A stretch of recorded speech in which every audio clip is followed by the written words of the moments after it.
if they have an ability to adapt to different ways of working, they're going to have a huge advantage over everyone else. Yeah. You help your boss be successful, and they're going to support you. Absolutely. Right? It's a two-way thing. Welcome to Career EQ, a resource for aspiring young professionals navigating the job search process and the early part of their careers. Your host is John Quinn, Senior Lecturer of Marketing at the Fisher College of Business at The Ohio State University. Welcome back to Career EQ, Marcie. Thanks for continuing our conversation about Gen Z. Thank you for having me back.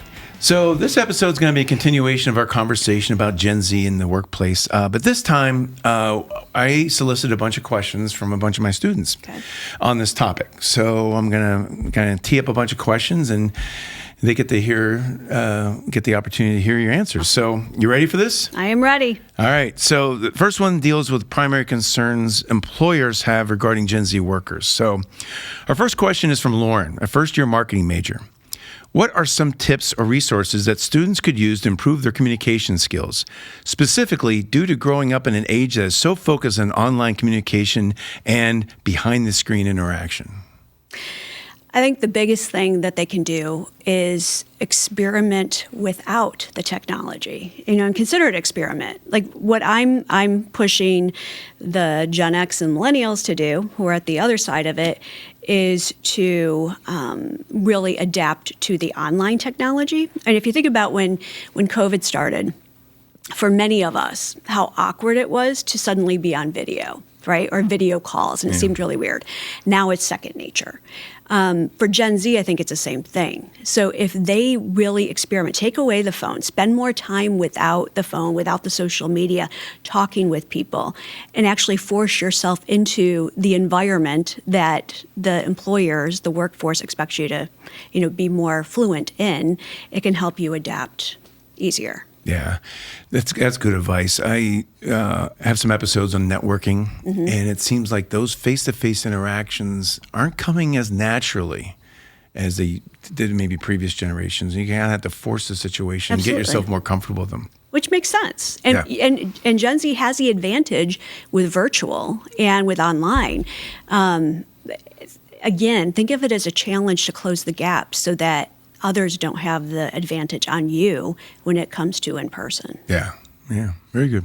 So I particularly like this next set of questions, and they're all kind of related. So a second-year IS major, Information Systems, Taylor asks, what can Gen Z workers do to overcome any possible negative stereotypes in the workplace and prove their value to older colleagues and managers? One, look at what the norms are of the workplace and what they're doing, how they're working, how they're dressing, and understand where it makes sense to assimilate in. Because some of the stereotypes might be based on reality. I mean, if you're going in and dressed ways that not everyone else is, then you're kind of feeding into a stereotype that they're already expecting. Yeah.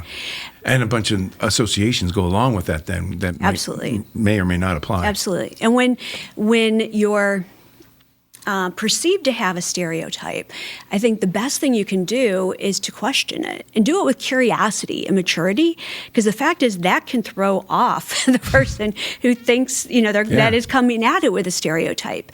And if you ask them why they think something or why something's important, but do it with genuine interest and curiosity, it can flip the discussion. Often, what the person who's holding the stereotype or coming at it with a certain way, maybe they don't even intend to come across the way they do. Maybe they don't understand that something's changed. And that's where I think opening up the door around it a little bit more can be helpful. So a related follow-up is from Rithvik, a finance and accounting major.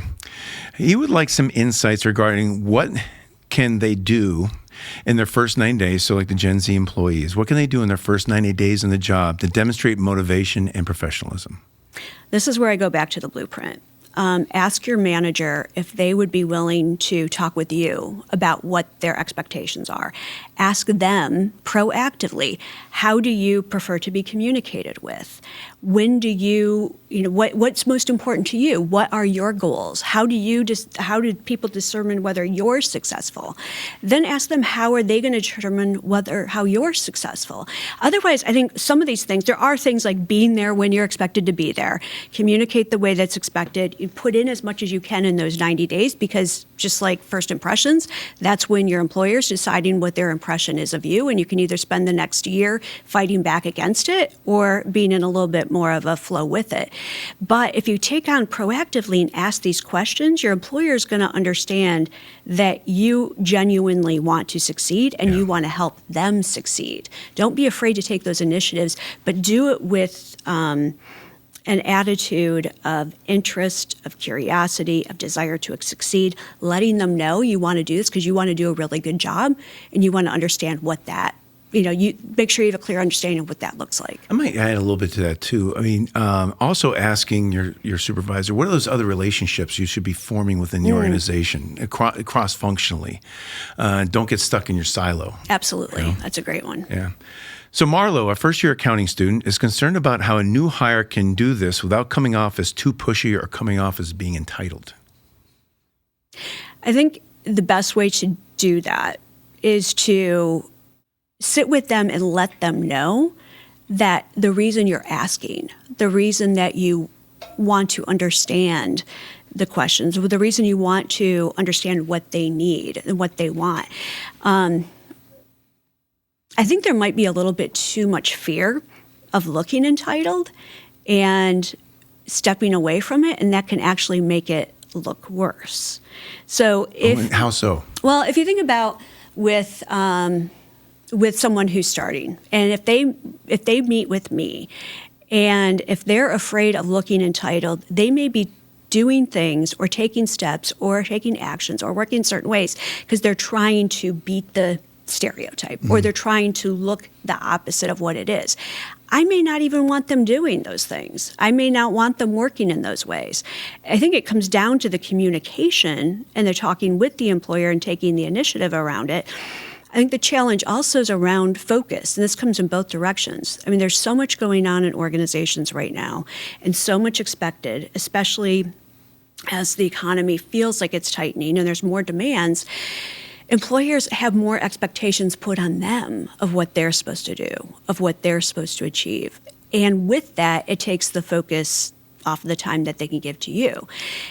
If you twist it a little bit, the other thing that I think is really important that can help with the entitlement perspective is when you're hired, well, one, we talked about in the last episode, the expecting 50% of your job. Thanks for the extra plug, by the way. Expecting your job to, 50% of your job to be, you don't like it, right? If you have that attitude, you're automatically in your head going to flip from the entitled aspect, because you might feel entitled that I should love my job, I should be passionate. That is a little bit when if you have a different That's attitude. True. I didn't think about it, yeah. Have a little bit of a different attitude around it. But also when you're hired in, one of the things I've heard from a lot of the Gen Z that I've researched is that they want an employer that supports them and that their best days are the days that they feel supported. Mm-hmm.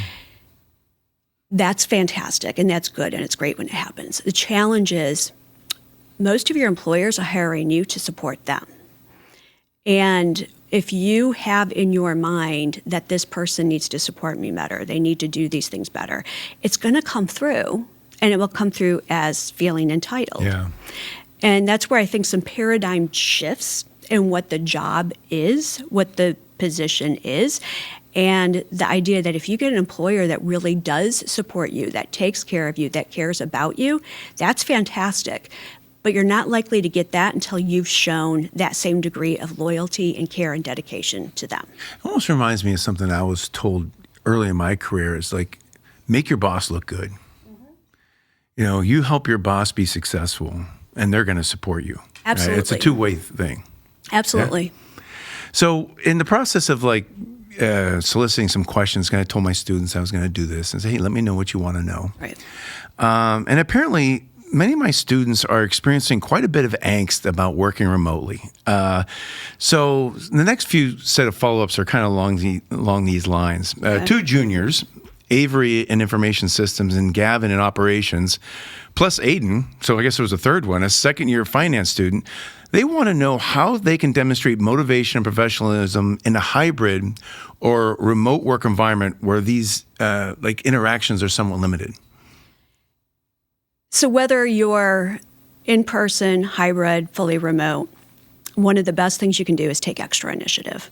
So go beyond what is being asked of you. If you're asked to do research on something, dig deeper. One of the things that I've seen, and I hear back from many clients, is these kids don't know how to do research. These people that coming in, they don't understand how to do research, which just absolutely shocks me because Gen Z has the most intuitive understanding of what's out there and the ability to find it and learn about people and find information way above, where our expectations are of it. Where I think that comes in, I think they have the ability to do it. Where the challenge comes in is I see many giving the bare minimum or just simply answering the question that's asked of them and not taking it a step further. So go beyond what's asked of you. Learn more, dig deeper. That is what your employers and your managers, that's honestly what they expect. Yeah. It's more than what you experienced in college, where in college you're given an assignment, you do the assignment, you hopefully do the assignment super well, you turn it in. Yeah. That's fair game, right? In the workforce, it's not. Just doing enough or just doing what you're asked keeps you at a bare minimum. Yeah. And when things get tight and when promotions are made, you're not going to be the one thought of. So that ties into something that you and I were talking about outside this podcast when we were talking about the evaluations, the annual evaluations you usually get. So in school, we have rubrics, and if you do a certain level, you get a certain grade, and you really nail every aspect, you might get an A. Where in the real world, you very often have a 5-point scale. And if you're just doing what's asked of you, you might get a 3, right? So and sometimes it's a bit of a shock to Gen Z when they get out in the workplace. Is like, I did what I asked for. Why am I not getting the top rating? It's like, absolutely, you did what you're asked. That's what we expected when you hired you. But you get a 1% raise this year instead of a 5% raise or that's whatever right. it is. So that's right, and that's where the understanding of expectations is so important. And the understanding of what your employer actually wants and what they're hiring you for. If you give just what's asked, you're at a bare minimum. Yeah. And you can consider that fair or unfair, but the fact is those are the rules of the road. Yeah. And either you want more, you want more money, you want more responsibility, you want more opportunity. In wanting more, you have to give more. Yeah. All right. So still on this kind of hybrid remote type of topic, Hannah, a third-year HR major, wants to know how have post-pandemic workplace policies changed and how are they affecting the integration of Gen Z employees? So I'm assuming she's talking about return to office, hybrid. They seem to change daily, and the rules seem to change daily. I think one of the latest things that we've seen, and many of the employers having mandatory in office, whether it's 3 days a week, 5 days a week, whatever it is. One of the reasons that it's happening is to give managers more leeway to make decisions. If you start with everyone's remote and then you're negotiating how often you're going to come in, or if you're going to come in for meetings or whatever it is, that's really difficult for the managers, the leaders, team leaders, whatever they are, to manage that situation. If the baseline is you're supposed to be here 3 days a week or 5 days a week or whatever it is, and your manager is willing to work with you to say, okay, you don't really have to be here 3 days a week, or I know you work better if you're isolated and that's the type of work you're doing. That's where a lot of it's coming in, is in giving more power and less chaos, because managers and organizations have been dealing with a lot as well. At the same time, what I coach organizations on is that if they're focused on whether people are in the office or not in the office, they're already losing, because AI and these other technologies coming in are going to change how, where, why we all work in such drastic ways in the next 5 years, that if you're pushing just to go back to the rules in the way we did it 5 years ago, you're going to have a really difficult time adapting going forward. And that's where I think Gen Z has an incredible advantage, because they have come into a world and grown up into a work world that is so radically different than what any of us experienced. If they can show that they have an ability to adapt to different ways of working and what's demanded and what needs to happen, they're going to have a huge advantage over everyone else. Yeah. All right, so this next question comes from a couple different second-year students. The question comes in somewhat different forms, but Alex, a finance major, and Anaya, a marketing major, both essentially want to know how they can be true to their authentic selves while still adapting to the expectations of corporate culture. Yeah, the authentic self is a really difficult it can be a really difficult topic. In my research, and I had authentic in quotes. So. It's a challenging one, but honestly, it's one of my favorite topics. In our research, it consistently comes up, and this is across countries, as one of the most important attributes. In the U.S., it's 88% of Gen Z say it's important to be, authentic or true to yourself. We got to think about what that means in the workforce, though, and that's where I have seen it used as an excuse to say, I'm authentically a morning sleeper, so I don't come in till noon, or I'm just not a suit sort of guy. And that's where I think it gets mixed up. It's not an excuse to go against what the needs are of an organization. What I think of as authenticity is being able to feel comfortable in my skin, feel like I am valued for the things that make me unique or different, to be able to share those things. And what I've seen from organizations and leaders, generally speaking, the most of them really want that, because they themselves want to be able to be authentic, be who they really are, share who they really are. The challenge is so many of us, boomers, Gen Xers, older millennials, we spent so many decades trying to conform and fit in, we may not even know who we authentically are anymore. So sometimes we have a challenge with those who have a different view of it. So this is where I think that there is a lot of room for improvement on both sides.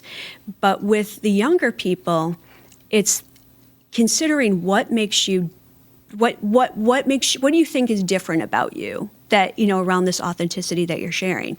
Like for me, it has been being in a professional work world where I'm expected to travel, to do what I want to do. I need to travel a lot and to work certain hours and to do different things. At the same time, I have raised my daughter on my own as a single mother.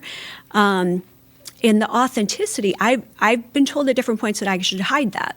And this probably comes as a crazy idea to Gen Z. Yeah. As I came up through the professional workforce, women were often told, one, hide pregnancies, don't talk about having kids, don't act like you have other responsibilities, because then you won't be taken as seriously, on and on and on. And they won't be seen as being able to do the job. I took a different approach to it. I shared openly who I was, how I was doing things, whatever it was.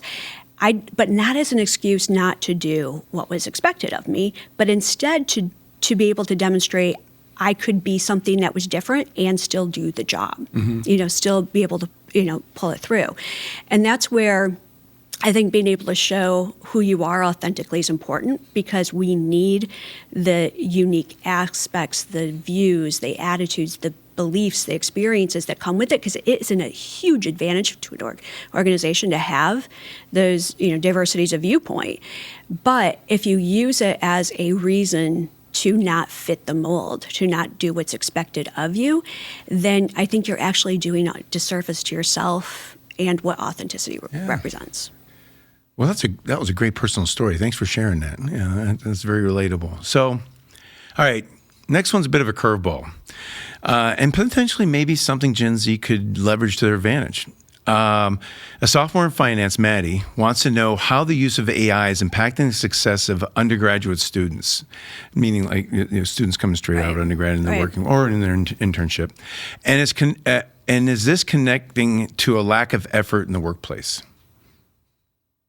I'm not seeing it connecting to a lack of effort in the workplace. I haven't seen that in my work. I've done a lot of research around AI and the use of AI in the workplace and looking at it across all the different generations. And what's really interesting is that it is the leaders, again, mostly represented by Gen X, older millennials, and still some boomers in there, that are most eager to adopt AI, to incorporate it into the workforce and go fast and furious. And that makes sense to me because as a Gen Xer, I came up through a workforce where we had to constantly adopt technologies in order to survive, in order to be in the workforce. You had to do it. When I came in, we didn't even have email yet, Me right? too. Yep. So a lot of things that we've gotten used to. And it has become our natural reaction that when it comes, go fast and go furious, otherwise you're going to be left behind. This is just our mode of operation. At the same time, you have Gen Z who's coming into the workforce and has grown up during an era when they have been warned about everything that technology represents, that you can't trust it, that there's privacy issues, that it causes attention deficit, that, it's on and on and on.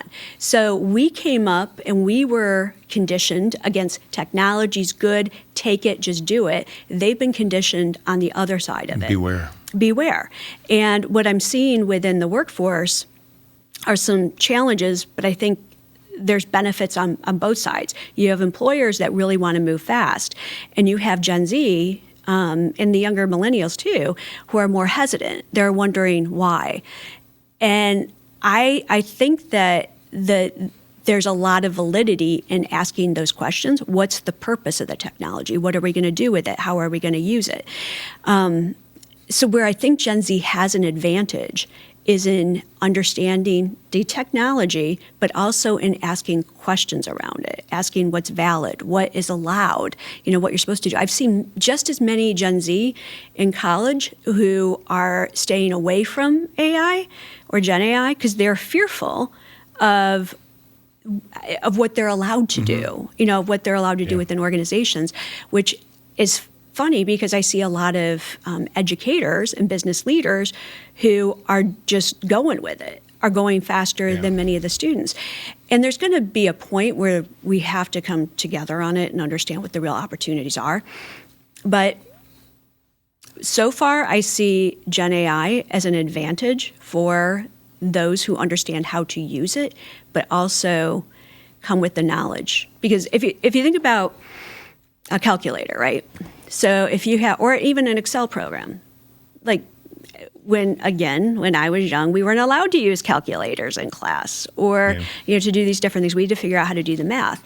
Now, what's important is being able to assess, does it make sense? Does the formula, does the solution, that the thing came out of Excel or the calculator, do you have enough knowledge and understanding to be able to question, whether it's correct or incorrect or was done the right way? And I'm seeing the same thing with Gen AI. You can use it as a tool to help you clarify communications, to dig into research in different ways. But you also have to have enough knowledge and expertise in some case around what's coming out or around the topic in order to know whether what you're seeing is valid or not and have the right ways to question it.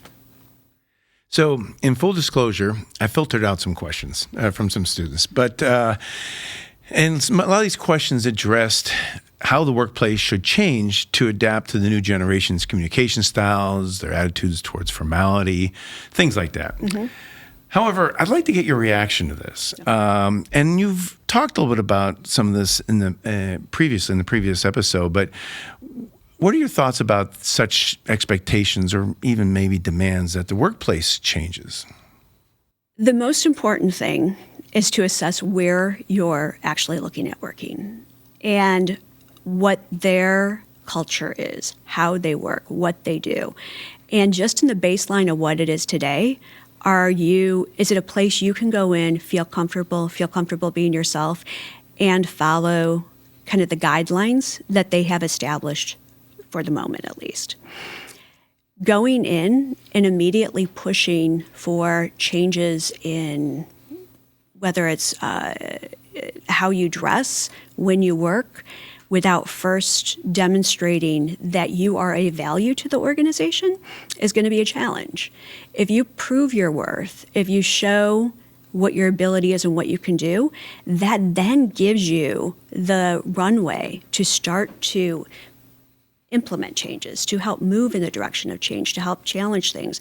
But until you've earned the respect and have credibility as somebody who is of value to the organization, it's going to be really difficult to make demands of a place that often has other people willing to come in and do the job. Yeah. It's kind of like going back to an earlier theme. You've got to earn it first, right? You got to prove your value before you can start pushing on some of these things. And to Gen Z's credit, there's a lot of things that should change, and there's a lot of things that should have already changed. Yeah. So it's not saying that everything's right. What I'm saying is if you want to actually enact change, if you want to be part of it, if you want to make something different, going in with a different approach may be your best way. Yeah. Well, thanks again, Marcie. This has been fun, very informative. I've really enjoyed this. And by the way, it was Marcie's idea to do this Q&A, so I think I'm going to steal this format and do it for some future episodes. So thanks for the idea. Thank you. All right, so make sure to check the episode notes for more resources regarding Gen Z in the workplace.